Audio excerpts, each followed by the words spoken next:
What's Conway MacKenzie's role in the bankruptcy plan? Our primary role was involved in restructuring, in reinventing, and reconfiguring the departments to provide better services for the residents for less money. What does the judge's confirmation plan mean for the city of Detroit? Well, it means we're basically going on a bankruptcy. It's been a successful bankruptcy. It's the emergence, even though the technical emergence could be a month or two. The bankruptcy issue that we've all been reading about and hearing about, whether it's the artwork, etc., that's over with. Now, the plan is to work on the city services.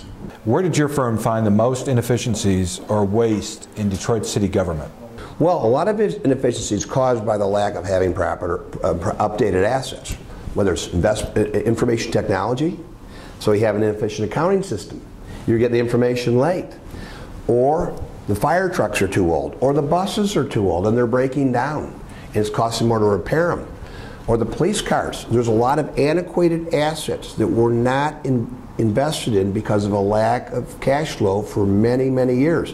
That causes inefficiency, because when the first police car doesn't work, you go to the second one. That's inefficient.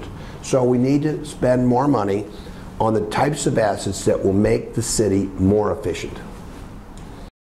What's your level of confidence in the ability of the city's leadership, Mayor Duggan and the council? It's been a long time since the mayor and the city council were that collaborative, in my opinion. And the mayor's doing a great job. He's really involving everybody in the process and really kind of stepping back and having people that are talented to take ownership in various tasks that need to be done. And I see huge cooperation between the council and the mayor, and even the residents are getting confident things are going to improve. Quite honestly, I haven't seen that in a long time. It's part of working together is getting along. And now everybody figured out, we got to fix it now. We got the balance sheet fixed, the debt, the pension, etc. We have extra cash flow. Let's work on doing what the residents want. Improve the services, get the parks open, have the equipment good, make sure the lights are working, the garbage. All these things are services that were hugely impacted by bad equipment, which is old, and people not being as focused as they need to be. So we were able to work together with the department heads very, very collaboratively. And we think we have the right plan. We think the mayor and his team and the council have the ability and need to really implement all this stuff. And it's in process now, like you can see from the garbage trucks. With a population drop of less than 750,000 people now, can the city raise enough revenue to offer effective services in the future? Sure it can. Sure it can. Because when you look at a lot of the city, I mean, first of all, we have land that can produce money. The land can be sold and be used for something. It is land, and land is being used for a lot of sources, including companies and manufacturing companies. So we have land. And yes, we have less people. But you've got better technology today, say in law enforcement.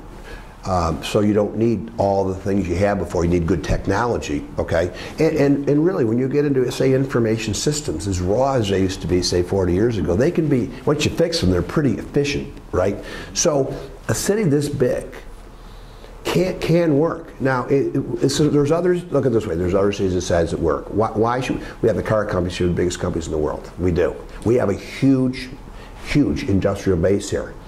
Why would somebody think we couldn't be as good as another 750,000 population city? We have the best manufacturing engineering talent in the world within 30 miles of Woodward and Jefferson, undisputed.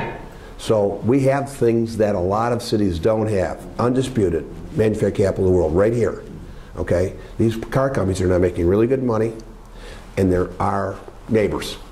And that's a heck of a base to think about when and you see the banks come down, you see more corporations come down. It's going to take a long time. But people are believing we can get there.